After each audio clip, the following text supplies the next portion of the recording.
Hi, and welcome to another episode of In Search of Progress. Today, we are going to talk about the comparison trap. So, how do you feel or how do you act when other people are successful, and does it make you spiral? And if so, how can we prevent that from happening? It's an interesting one, using the word spiral. I guess it's like just having the emotional reaction or trigger to be like, oh, am I as good as that person? Am I stacking up? Am I doing everything I need to? So I think it's going to be a really interesting topic. For sure.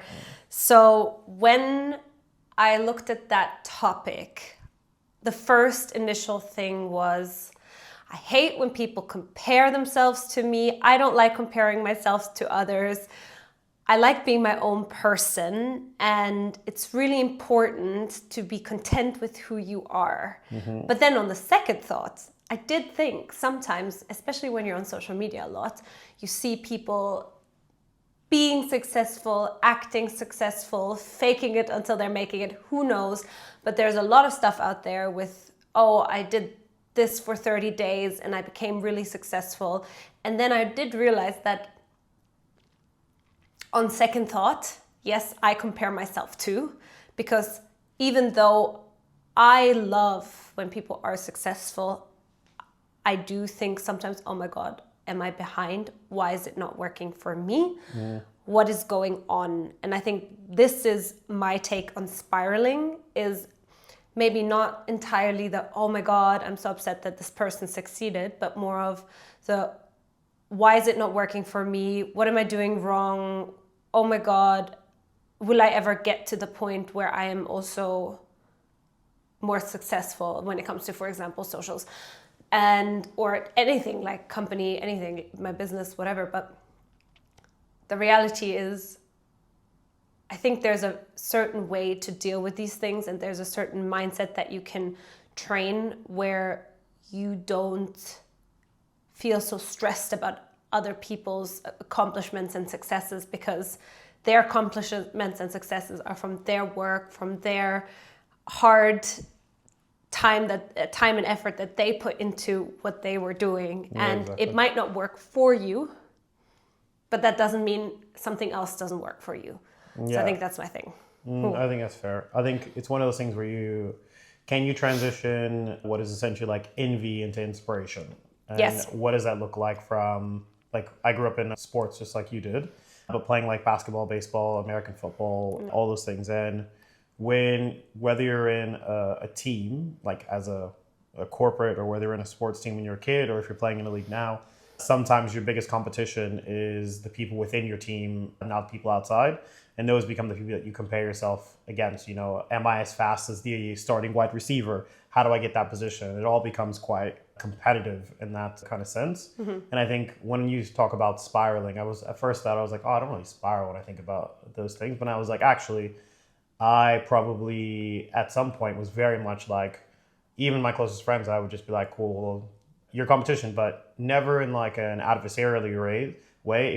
That was just the way that it worked. Because when you're in sports, every team member is also competition, because you're fighting for either the top spot or time on the field or whatever it's going to be, or time on the court. So everything kind of just sits like that, and actually it becomes like, I think especially among men, almost like ways that you kind of one up and better each other also becomes a bit of like camaraderie. Obviously it can be toxic and other things like that, but I think it just becomes part of that thing where you're always like, oh, you're a good marker, so I'm going to mark myself against you, and then I'll continue to move forward. Like we went on a run for 12K, and I would say you're my marker for running. I don't like to run, don't really care much for it, think it's a little bit boring. But you're running in front of me as you run, so I'm like, cool, Nikki's my marker. As long as I keep pace with Nikki, I'll continue to do the run. And then, you and 3 other girls ran in front of me, and I just kept my pace. Yep. Running is so you guys do. So I think there's sometimes those markers. So how do you turn, again, that envy into inspiration to be like, or just a benchmark for yourself to be like, cool, that's where I need to get to next. Yeah. So why I think this topic is interesting, because at first, like I said, I was like I had a very adverse reaction to the topic, thinking I actually don't like when people are envious of me because they don't know what I put into it. But the reality is there is always going to be envy, and there's always going to be somebody who's better than you. If I think about, when I think back, but I think there's also something that's always then within yourself why you're envious, right? So instead of taking it out like, oh, I'm jealous or I'm envious, you can be like, why do I feel that way? And what do I need to work on in order to not feel that way? Because I remember, and this was probably a couple of years ago, I had a bit of a downward spiral, let's say, of, oh, I don't know where I should be going, what I should be doing. Law is not what I want to do, but I can't quite figure it out. And I remember that you were at a point where you were just scaling businesses and working on your business in a very dedicated way, and you didn't compromise on things. Mm-hmm. And if I now look back, and I don't want this to come across in any other way than a learning opportunity. Mm-hmm. I would say I was probably a little envious, mm-hmm. but I wasn't envious in a negative way where I was like, I want you to fail. It was more, I want to be there too. Mm. And what I did is I used you as my fuel to become better at routines, become better at managing my time, because I saw you doing that. And in doing that, you created something every single day, bit by bit, in order to get to where you are now. Mm. So for me, this was actually positive fuel, where I, in the beginning, did feel like, oh my God, I'm spiraling. I just can't get things done. You're getting like 10x things done in the same amount of time. How is this possible? Mm. To how can I change my mindset? How can I change my routine? What can I learn from you to also get to where I want? So learning from people and feeling like you might be behind is okay. But my thing would be turn envy and jealousy into learning opportunities and observation opportunities where you can learn from other people and then apply it to your own life. No, 100%. And I'll give you the reverse of that, right? Okay. Which we also had a conversation about, where like, while you were trying to figure out exactly what you're going to do, you had a lot more time than I did because I had a full-time job and then also all this stuff. You're obviously doing the work with the legal stuff with your parents and Sarah and everything else. But you were able to go to lunch with your friends, go do all sorts of stuff, go see people. And then on the weekends, you'd be like, hey, let's hang out. And you'd be like, oh, I just want to go see, one person. You're like, oh, but you were busy all week. And I'm like, oh, but I haven't seen anyone. And you've seen like, 8 people this week because you organized and scheduled yourself to be like, cool, I'm going to prioritize like my social connection while I'm trying to figure things out. And I think that as a point of like envy for myself was also like an anchoring point, which was like, okay, cool. I want to actually be able to build better relationships with the people around me. I want to be able to go eat lunches with people. I want to be able to see people for breakfast, see people on the weekends. And then that was one of the things that, started out me actually doing paddle, which you are actually doing paddle with some friends on Monday, but I had a call so I couldn't do it. But then we were doing paddle on Thursdays, right? Yeah. So then that became my like thing that I held on to before I left. Social anchor, yeah. Yeah, before I left. MAF was like, that's my one social anchor to be like, cool. I get to see my friends once a week. We're going to play paddle. We're going to go to around. We get, you have that competitive edge that we were talking about earlier. And it's all going to be like lots of fun. I really enjoyed, the energy. And I was like, cool, I'm not going to give that up. I'm going to hold on to it. But then I think also now that I've left, my corporate job, I use what you did as also a model for how I want to organize my time, right? Yeah. So I want to be like, cool, actually, I do want to prioritize seeing people and connecting and actually like building my network and my friendships, because actually it's quite important, when you're solo trying to do a business or when you've got like partners that are still trying to come into the business. So that was actually been my biggest thing. And one of my biggest joys is actually just getting lunch. Yeah. With friends on Wednesdays and Thursdays, Mondays, and just being like, cool, I'm able to catch up and then I can go back to getting work done and do my calls in the afternoon. So I think those kind of, let's say, envy anchor points, to your point, as long as you can be like, cool, how can I take that and then apply it to myself, makes things a lot different than being like, I'm jealous or I'm envious, but then I'm also a bit bitter. Yeah. And I think in a relationship it's important because then you have that conversation, and we've had those conversations both ways in terms of, when did we felt envious or jealous of each other, and then how can we help each other either create the space or the time to be able to do that. 100%.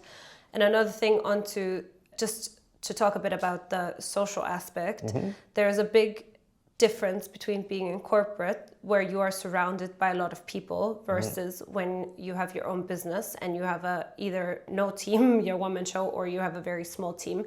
Because in corporate you end up, or in a company you end up talking to a lot of people throughout the day, from different departments, from different areas, from different hierarchies and so on.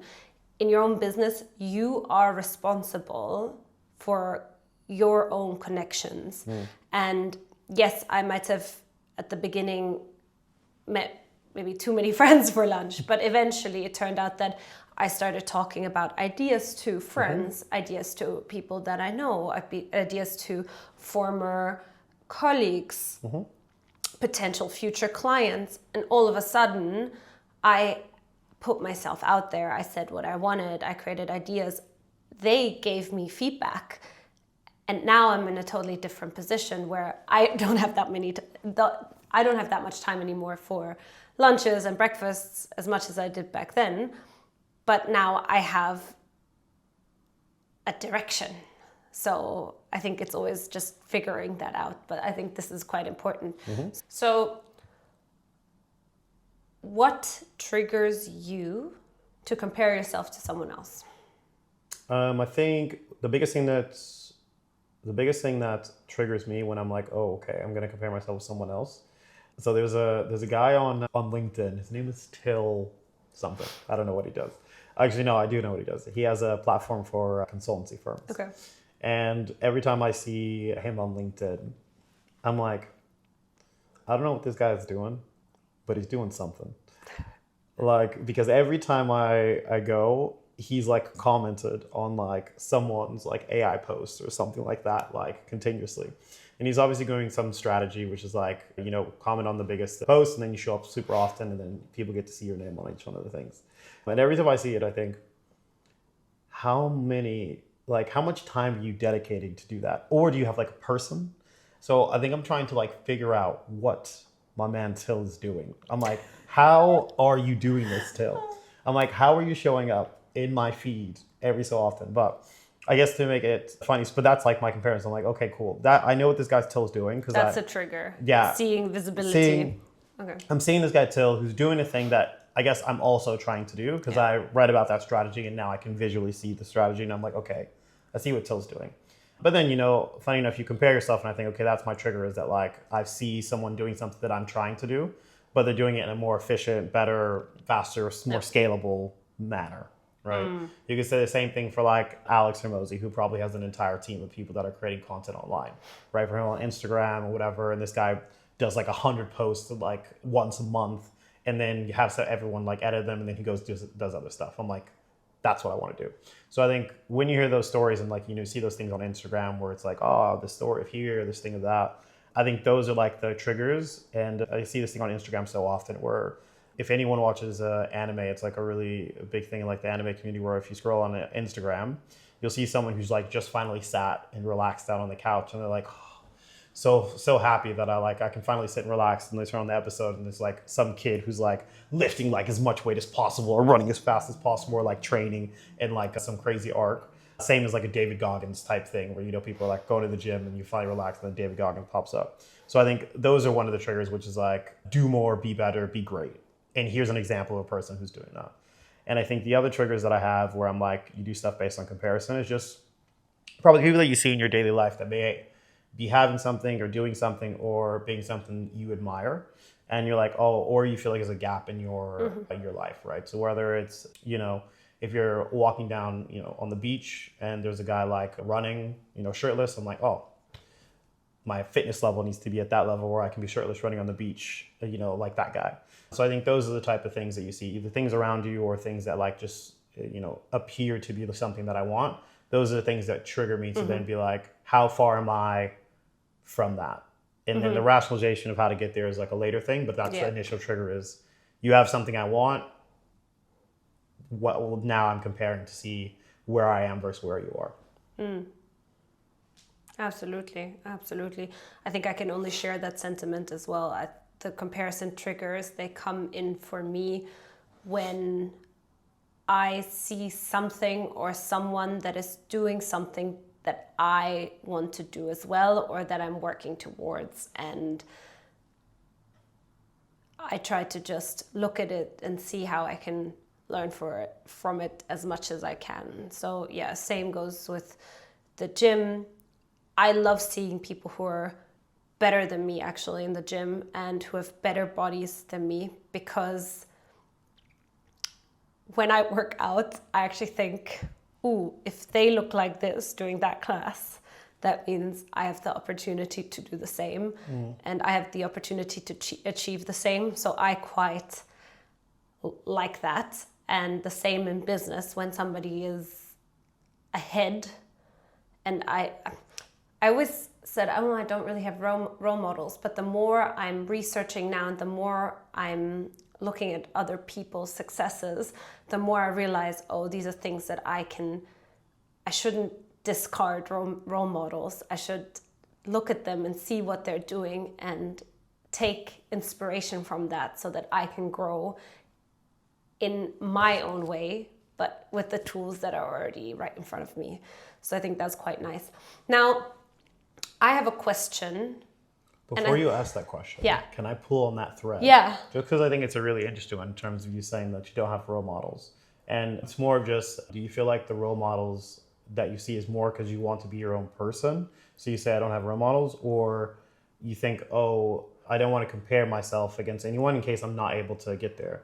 As I'm sure there are people that, for example, that you might have told me about, like, that you're like, I aspire to either have a body like that, or to have a presence like this person, or to do all those things. But it's recent. Yeah, okay. So that's why I was wondering. I'm like, do you not consider those to be role models, or I guess North Stars or things like that? Because maybe it might be how you define it. Because I have a lot of like North Stars or creative inspiration, but maybe I wouldn't call them role models, except for like maybe my parents, right? Like my parents are role models. You know, people I work with that I really look up to, I might call role models. I probably use the word mentors more than role models, if people that I actually know. But that was just wondering on that. It's a really good question. I would say there are two sides of that. Yes, I think to say I've never had role models or some people I looked up to, it would be probably wrong, because when I was younger, I wanted to be Jennifer Aniston. But that, as an actress, I wanted to be an actress. This is kind of who I was aspiring to be,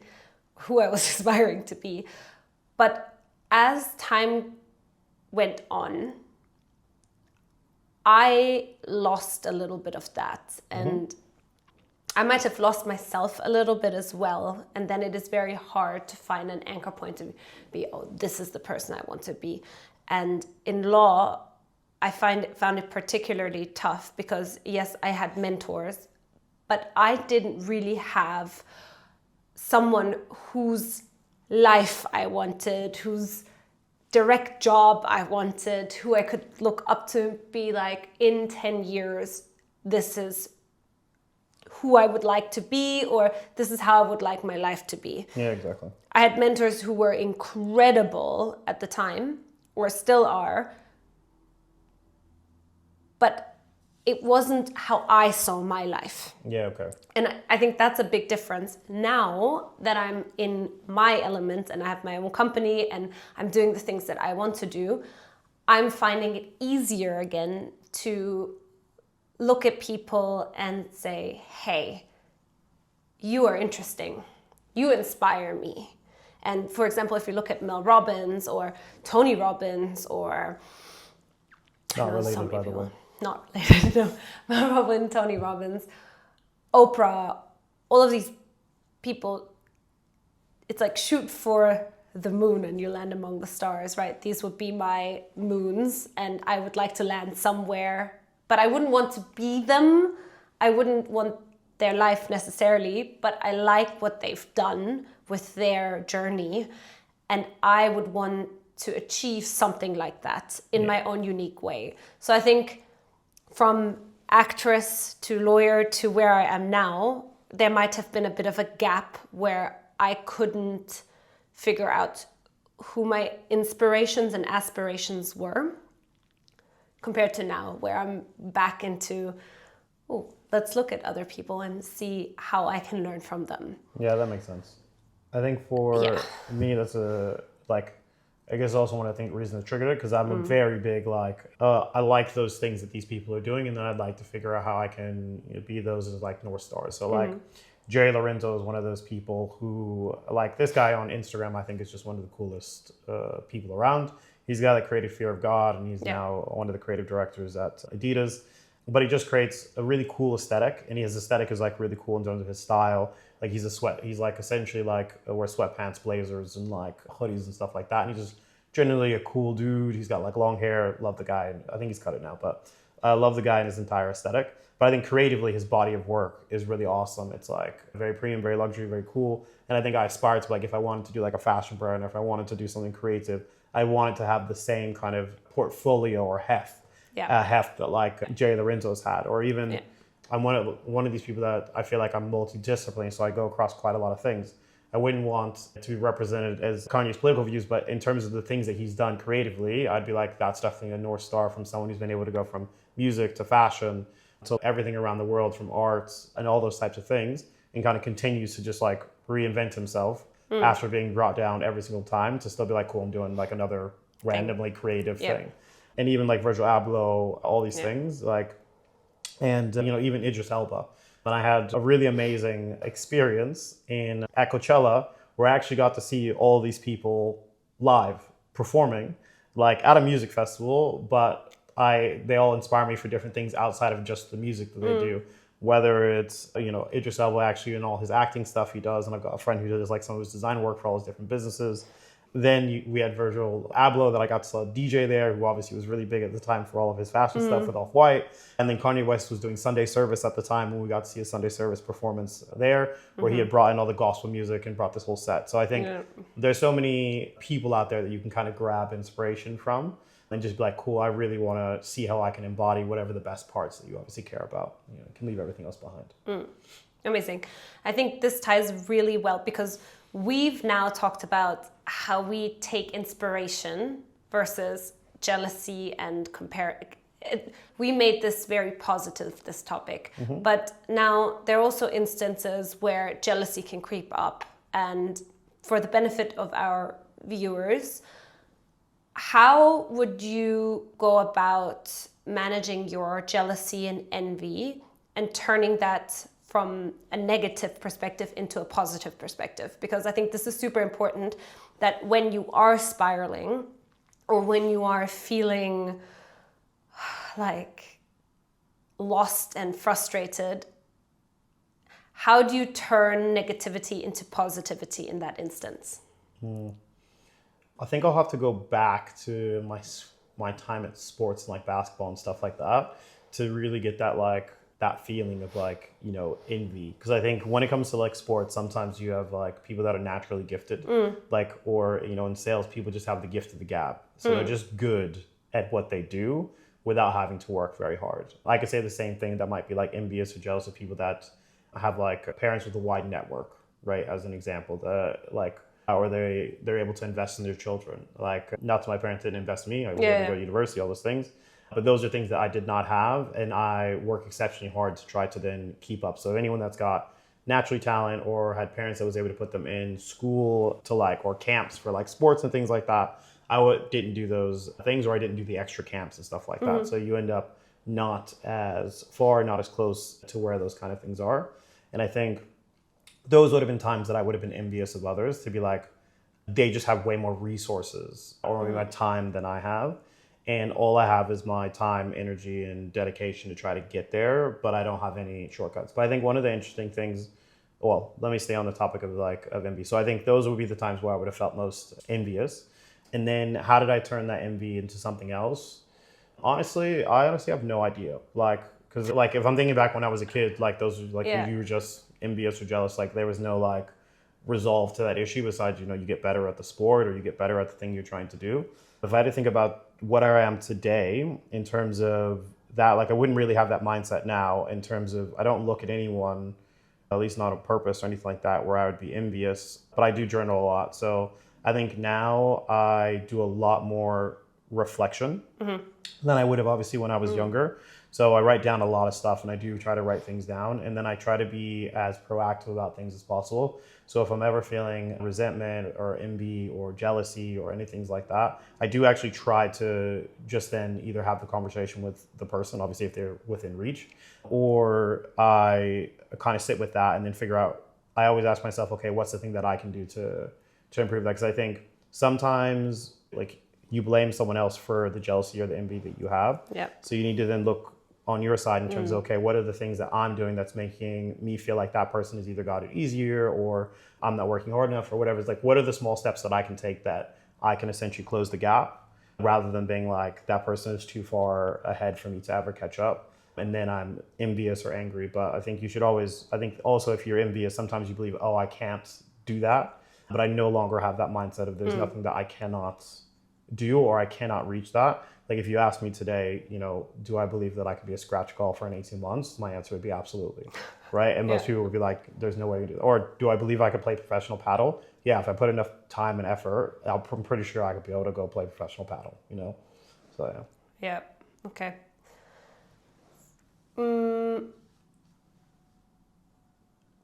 Self-reflection, I agree with, super important. If you're jealous of somebody else, look at the things that are within you that you are doing. Number one, sometimes we forget how much we are doing ourselves. So you're looking at somebody else and you forget how much time and effort you actually put into your own thing and your own successes. So I like taking a little bit of an audit of how far I've actually come and the things that I've achieved that I wanted to achieve, things that were on my bucket list that I've completed. That is super important, because when you are happy with yourself and the things that you are doing, then you're also not as jealous automatically towards other people. Another thing is, whoever you're jealous of, they are putting in the amount of work they need to put in to get there. So look at the things that you're doing, look at the work you could be doing to also get there. Because often, if I would say, oh, I only have 2,000 followers and somebody else has 150,000 and I'll be jealous or upset about it. It doesn't help me to be jealous or upset. It makes no difference whatsoever except for spread my own negativity around me. So my thing would be, okay, maybe they create better content. Maybe they have better storytelling. Maybe they did better research than me. Maybe I'm just not there yet. Maybe I've not found my niche yet, you know? But these are all things you can change. You can trial and error all of these things. And you can get to that as well, depending on how much time you invest. Like right now, my capacity is limited towards social media because I have to have an entire business and workshops and all of these things that I'm building, creating, doing. I don't have that much time for socials, but then I can't be upset at other people going viral or gaining followers organically because I'm not investing the same amounts of time and energy right now. If I was very jealous of that and I wanted that more than anything else, I would have to reallocate my time.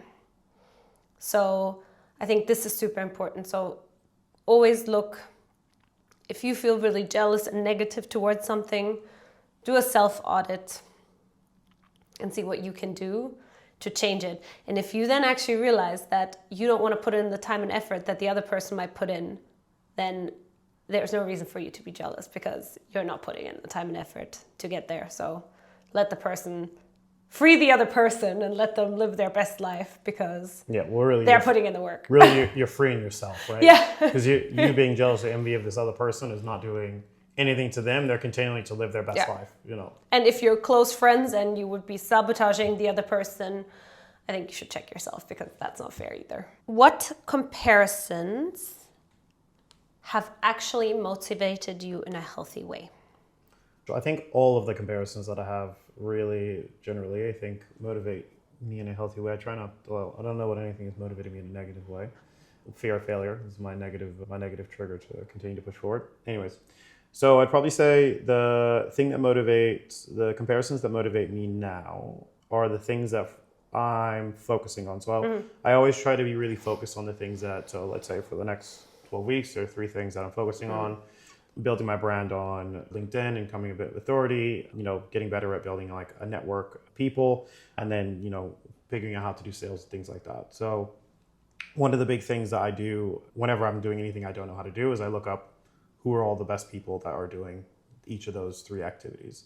So I mentioned that guy Till as an example. So I don't remember who the original person was, but there are lots of people online that are doing really great stuff and they're already like LinkedIn voice influencers and all that kind of stuff. So those are the people that I'm looking towards. And to your point earlier, I'm looking through, I'm seeing how they're posting stuff. I'm seeing what type of content they're posting, what's getting the most traction. Then I'm writing that down, noting that down and putting it into, the basic version that I can start with. And then after 1 month, I'll go from there. Because now I would have probably been posting on LinkedIn for 2 months straight since December. And then this month's about to end. So I could probably go back and review the content, see what worked, see what didn't work, all that kind of stuff. And then again, start to re-up and match those people. And then I think there are so many people that I'll give you use a great example. I think your whole family, they're really good at networking. And I have not been a great networker. I'm kind of more of a heads down work, and then, show your work and things will work out by the end of it. But using your network is actually one of the best things you can ever do. And one of the questions I ask myself every day in my journal is, did you try to go it by yourself or did you use your network today?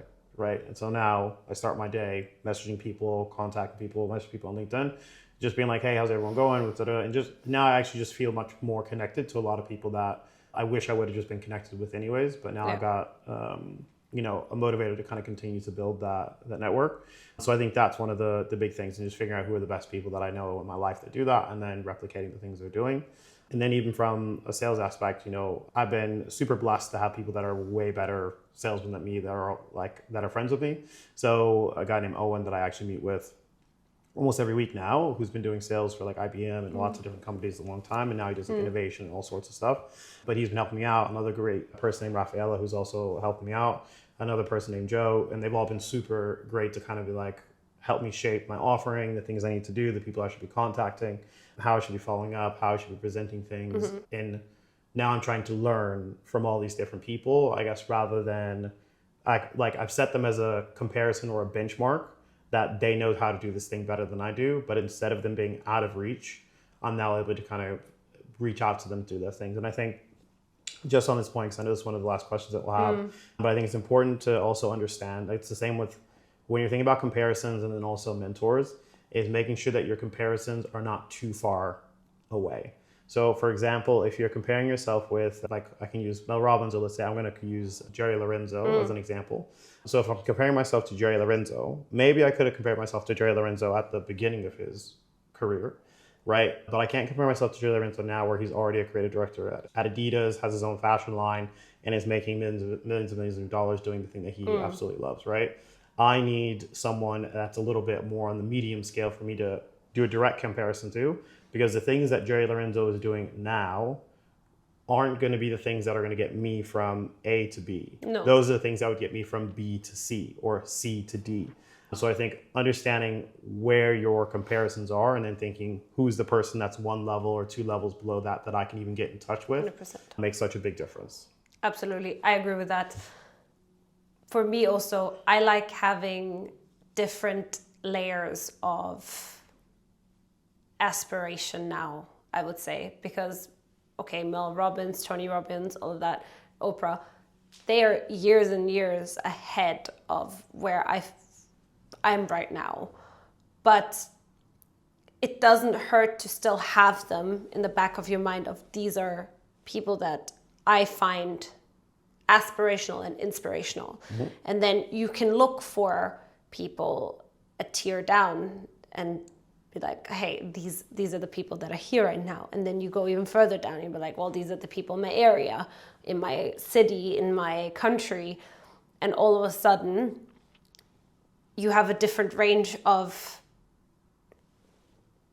people you can not only look up to, but learn from, aspire to be inspired by, whatever you need. This is what I'm trying to achieve now, is to create an ecosystem in my head and I guess also and create an ecosystem around me where I have all of these tiers that I can build towards, because somebody might see me as someone they would like to be, or they would like to have a part of, and then I would be happy to be like, okay, well, this is all the things that I've already done, right? And as I grow, you'll have more things. I'll have more things to share, more things to help other people with, more things to inspire others with.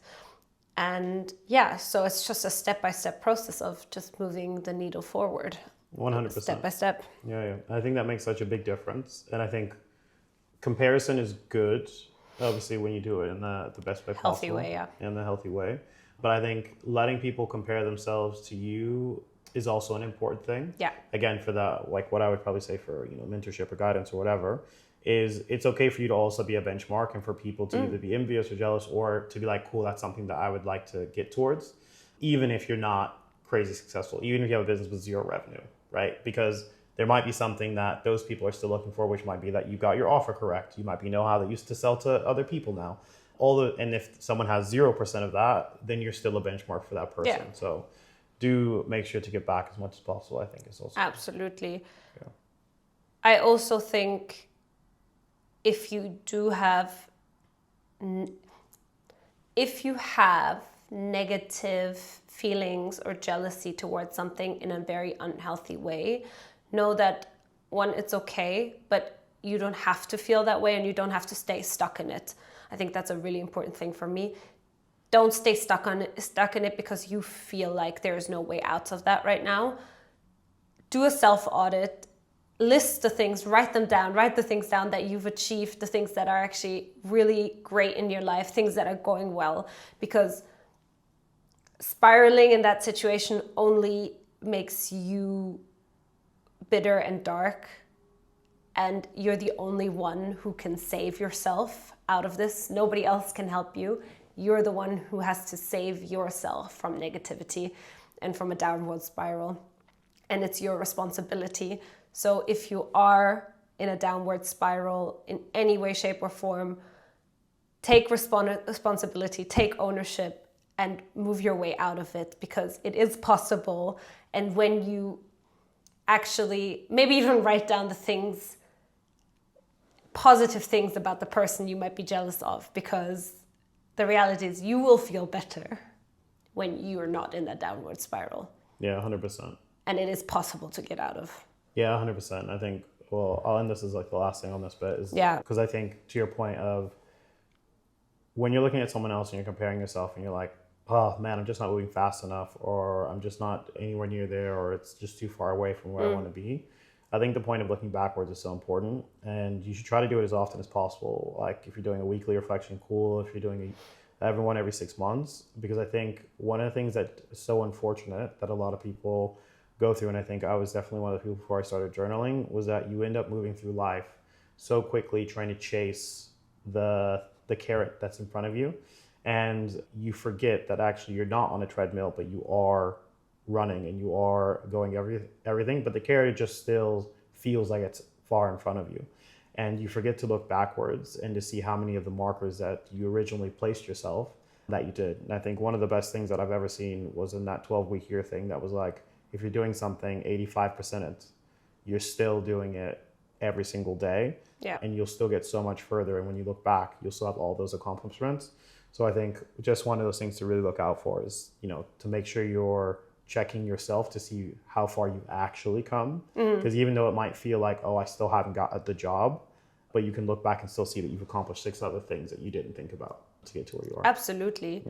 I mean, if you would have asked me 2 years ago where I was to now, there's so many things I've accomplished. Maybe small steps, sometimes bigger steps, and so on. It is amazing how much you've actually most likely accomplished if you've done stuff throughout the year. And time moves, so there are things that you have done that might have been really great. So don't forget that you're doing okay. And if you want to do better, just work on it. Work on yourself. And working on yourself never hurts. And any way, shape, or form. 100%. Cool. Well, I think that sums it up. I think it does. This was a really great topic and something to always remind yourself of, that it is okay to compare. It is okay to take people, look at them and want to be further than you are, but don't let that dictate your current life, and make sure that you also fuel yourself and create the space that you actually desire and audit yourself. And you can always turn negativity into positivity. Absolutely. That's what we're all about. All right. I hope you enjoyed this session of In Search of Progress. We are always in search of progress in many capacities, in our relationship, in our businesses, in our fitness and health. I think we always try to be better every single day. So I hope you enjoyed the episode. I hope you took some value out of it. And if you have any questions, if you want us to discuss anything on the podcast, if there's anything you didn't like or loved, please let us know. We'd love to hear your feedback, and we hope to see you next week. See you next week.